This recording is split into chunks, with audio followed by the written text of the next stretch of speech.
మనమే కదా. సరే, ఇంతకు ముందు బ్రహ్మదేవుడు అంటుంటే మనం ఉన్న ధ్యానం ఖర్చు నుంచే మనమే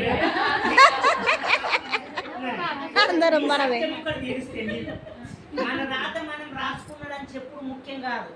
మైండ్లో బాగా అబ్జర్వ్ చేయండి. అంగీకరించాలా, ఇష్టపడాలా.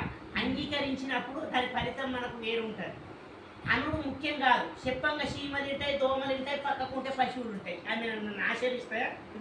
మనమే సృష్టించుకున్నప్పుడు, మనమే తెచ్చుకున్నప్పుడు ఎందుకు తెచ్చుకున్నాము, మనం ఎందుకు సృష్టించుకున్నాము అంటే 10th పాస్ అయితే ఇంటర్కి ఎట్లయితే వెళ్తాము, ఈ భూలోకంలో పాస్ అయితే వేరే లోకాలు, భూవర్ణలోకం, సువర్ణలోకం, 14 లోకాలు తిరగాలంటే ఈ లోకంలో పాస్ అయి ఉండాలి. ఇలాంటి పాస్ అయి ఉండాలా? ఈ భూమి మీదకి వచ్చేటప్పుడు ఎన్నెన్నో సాధనలు చేసేటప్పుడే చేసుకున్న తర్వాతనే మానవ జన్మ వస్తుంది. 84 లక్షల జన్మలల్లా ఇది శ్రేష్టమైన జన్మ. ఎందుకంటే అన్ని చేసి చేసి చేసి మంచి పుణ్యాలు మంచి ఏమేమి చేసుకుంటే 84 లక్షల జన్మలలో ఈ శ్రేష్టమైన జన్మ వచ్చింది.